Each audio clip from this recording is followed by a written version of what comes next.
So ayan mga kabrad, isang napakagandang araw po sa atin lahat. Happy Mother's Day po sa mga nanay. Ngayong araw po nito ay Sunday. Kami po ng aking mga bayaw ay tulong-tulong po na ginagawa yung ating gate. Dahil napakatagal na panahon na bago namin ito nagawa. Aking katuwang dito, ayan, si Mimoy. Siya yung tiga-tabas natin. Tapos si Joel naman yung ating tiga-welding. Ayan. Tapos ako naman yung tiga-sukat. Tapos kung paano design gagawin. Ayan. Tulong-tulong kami magbabayaw dito. Ito, pipilitin namin matapos ngayong araw na to. Joel yung aking taga-welding kahit siya yung isang kamay niya baldado na. Pero kita nyo naman, marunong pang mag-welding. Dati siyang kanan, kaya lang nung na-aksidente siya, pinraptis niya yung kaliwa. At ito namang ating si Chef Tasio, naging helper ko na lang ngayon. Kaya siya yung tigatabas natin. Ayan. Yan yung aking mga mababait na bayaw.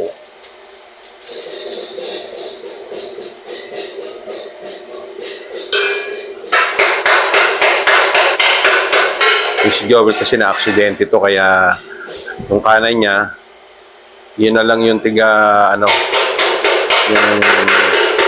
baga, ang gumagana na lang sa kanya yung kaliwa. Kaliwa na lang. Dahil na-kuryente siya noon dati sa trabaho namin. Kaya, ayan. Pero hindi pa rin siya sumuko. Nagsika pa rin siya para matutong mag-welding. Tingnan naman. Pero dati talagang marunong na siya mag-welding. Ang kailangan lang kay Joel, i-guide mo siya kung paano sukat. Dahil siya medyo hindi pa sanay sa mga ganyang gawain. Sanay lang siya sa mga parli-parli na ganun. Ito naman siya ating si Bayaw Tasio. Katuwang natin sa pagtatabas. Siya naman ang tigatabas. Ako naman yung tigasipat natin mga kabrad. Ayan. Isipat natin kung alin ba yung medyo maluktot. At syempre, itong linggo na to kasama natin yung ating mga apo. Ayan. Masyal.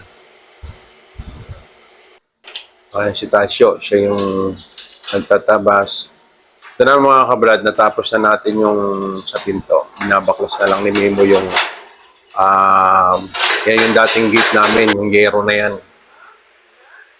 Matagal na panahon. So ngayon mga kabrad, natapos na natin yung ating gate na ginagawa. Dito naman tayo sa studio mga kabrad. Ang gagawin natin kasi ngayon, parerenta na natin yung ating studio.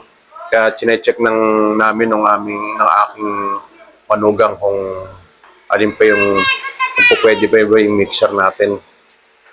So ayan yung ating B3, diyan natin itatap yung ating sounds, yung pinaka-PA niya, vocal. So ayan. Pakatagal ng B3 na natin yan mga kabrad. So ito nga, sinisika pa rin namin ng aking manugang na kung okay pa ba yung ating mixer na to. Siyempre napakatagal na itong mixer natin, nasa almost 11 or 12 years na to. Yung Boston natin. Kaya receiver naman yan ng ating receiver yan ng ating Trident na mixer, na mic. Ito yung ating wireless. Tapos yung B8. Yan. Ito yung receiver nung mic. Hello. So yan yung B8 natin, B8. Titingnan natin kung ubra yung mixer pa natin. Kung po pwede pa, salamat. Pero siyempre sa tagal na rin nito, alam ko may problema na to eh. Yung pinaka-condenser. Hindi pa lang mapadaanin pala natin. Sinusubukan namin niya i-connect yung B8 dito sa ating mixer.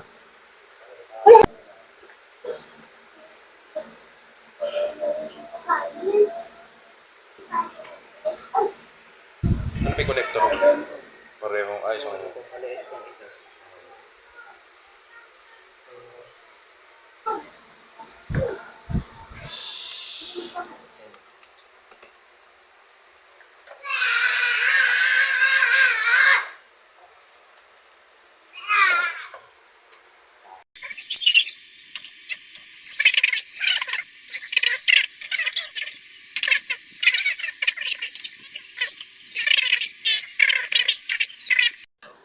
So yun, sa sobrang tagal na nung kinabahan kami, biglang merong pumutok na hindi naman yung sa sa speaker. Kaya baka biglang Pagulat ka dyan. Yun. Dito yan sa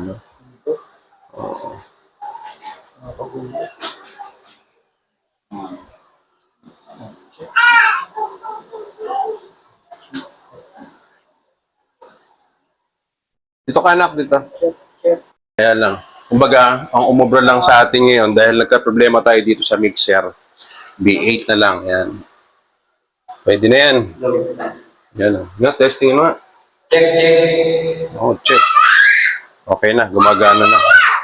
So ngayon, dahil tapos na tayo doon, dito naman tayo sa dagdag kaalaman. Doorknob, simpleng-simple, pero kapaki-pakinabang mga kabrad. Ito. Bumili tayo kanina ng doorknob.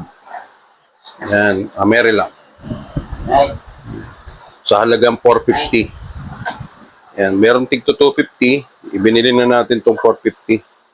Ito, ayan yung kanyang mga gamit. So, ayan mga kabrad, accessories na hindi talaga po pwede ating mixer nagka-problema tayo. Makikita natin kung paano ikabit. Siguro gagamitin na lang natin dito yung ating simple lang. Pero kapaki-pakinabang. So, ayan.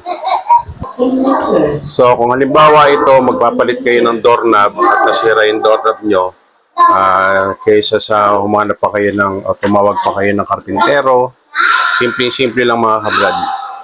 Kung halimbawa ito yung pinaka-doorknob, ayan. Ito, yung butas, tapos ito yung sa pinaka-sabat niya, ito. Ngayon, ang unahin natin mga kabrad ay ito. So, ito muna ang unahin natin. Ito lang. Yan. So, ito kailangan nakaway ito doon sa papunta sa lock. Ayan. Tandaan nyo, simple lang to pero kapaki-pakinabang to mga kabrad. Ayan. O, unang-una, susuot nyo dito. Tsak. Ayan.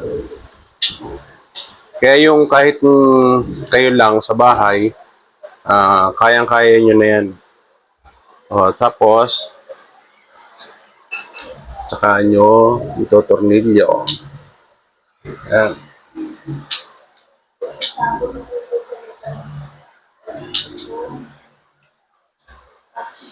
Simple lang to mga kabrad. At kaya lang, syempre, kapaki-pakinabang. Diba? Kahit babae o kayo yung nasa bahay, kayang-kaya nyo itong ikabit.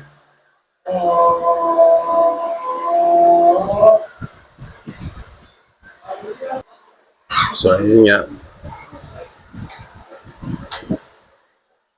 Happy Mother's Day nga pala sa mga lahat ng nanay. Kahit nanay, kayang-kaya to. Ayan. Dalawa yung tornilyo na yan mga kabrad. Ayan.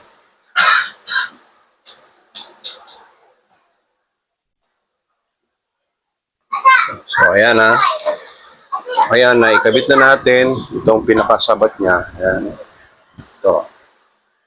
Ang isusunod naman natin ay ang square na U. Ano yan? Ito naman,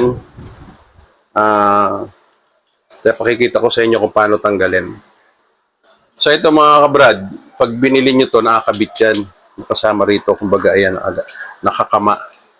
Ito. Ngayon, ang pagtatanggal naman nito, dito, kasama na itong pin na nakalagay dyan. Yung pin na yan.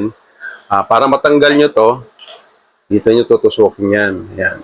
Pag natusok nyo na yan, hop, diba? Tanggal. Ngayon, itatabi-tabi nyo isa-isa. Ayan. Para hindi kayo maligaw. Tapos, ito. Ayan, tatanggalin nyo yan. Tapos, ito naman, nakatornilyo dito. Tatanggalin nyo yan. Ito nga mga kabrad, sinasabi ko sa inyo na napakasimple. Pero kapaki-pakinabang. Pag tumawag pa kayo ng karpintero niya, sisingilin pa kayo ng napakamahal.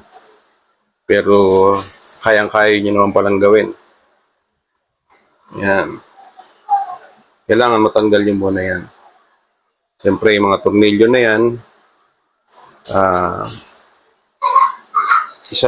tatabi nyo. Kasi baka mamaya, mawaglit sa inyo yan. Yan. Napakahalaga nito mga kabrad. Ito. So, sa pinakamahalaga yan. So, ngayon, ito, tanggal na natin. Ganyan lang naman, wala na kayong ibang tatanggalin kundi ito. Yung pinag-isa-isa natin na. Ngayon, dahil nakakabit na to, di ba, tinuro ko naman sa inyo paano pagkabit. Kung makikita nyo yan, ito, may sabat yan.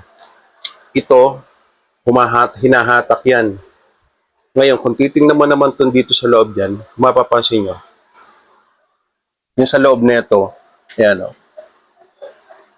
Yan. Di ba? May parang may lumalabas-pasok siyang ganon. Ngayon, doon nyo siya isusuot. Ito. Yan, susuot niyan. Makikita nyo naman kung paano paggawa niyan eh. Makikita nyo kung paano isusuot yan. Op! Yan. Nakasuot na doon. Ngayon,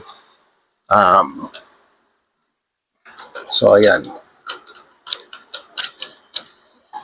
Pagka hindi gumagalaw na ganito, ibig sabihin, hindi siya sumok doon sa pinakasabat niya, ganon, pinaklam. Ito, pagkatanggal natin, binalik natin ulit, tapos saksak. Ayan. So, ayan. Gumagana na ngayon. Isibihin na ano na siya doon sa pinakasabat.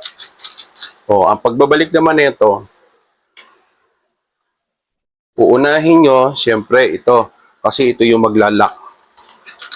Itatapat nyo to doon sa butas nun. Kung mapapansin nyo, may butas doon yun. Ayan. So, kailangan magkatapat. So, ito yung tornilyo nun para dito.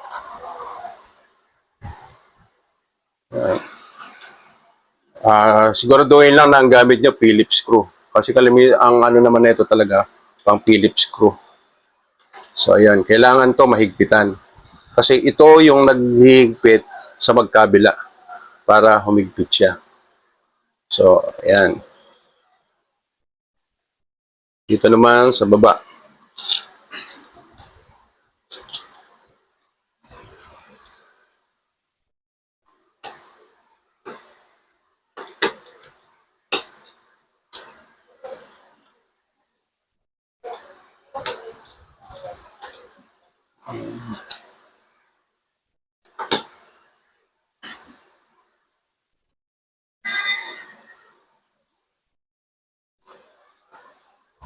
So, kailangan nyo lang higpitan. So, ayan, mahigpit na. Sabihin ngayon, ito, at saka hindi ito sa kabila, humigpit na yan. Tsaka nyo ngayon, ipapasok itong cup. Ayan. Sa cup naman, kailangan, pag suot niya, hahanap niya ng, yon lock. Lalak yon, maglalak. Kusang maglalak yan. Yeah. Lalak natin. Yan. So, okay. Lock na. So, tapos, ang susunod niya naman, ito. Ngayon, siguraduhin nyo lang yung butas na yon nakatapat dito. Ayan.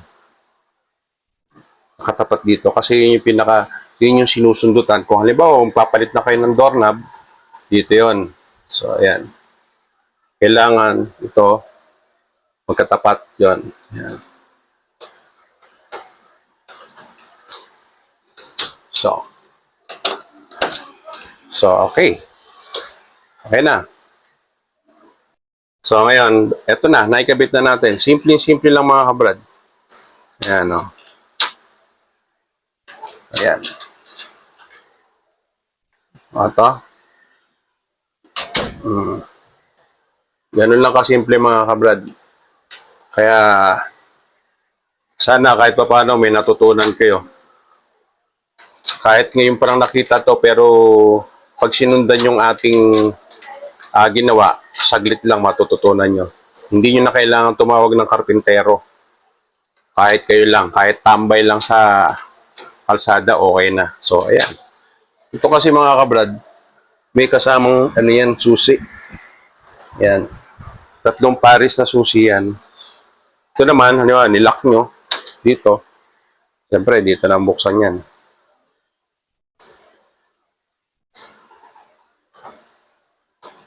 Yan. Pihit. Diba?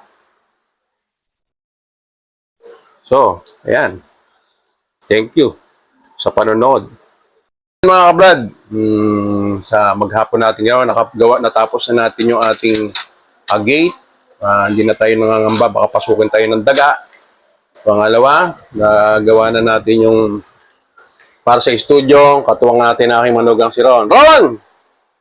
Ayan, si Ron. Okay na, B8 na lagi ginamit namin kasi yung mixer parang hindi siya umubra. Quality na talaga. At pangatlo, siyempre yung ating pagkakabit ng tutorial pagdating sa doorknob. Ayan. So, kahit pa paano sana meron kayong natutunan. Kaya mga kabrad, muli maraming salamat. God bless po sa atin lahat.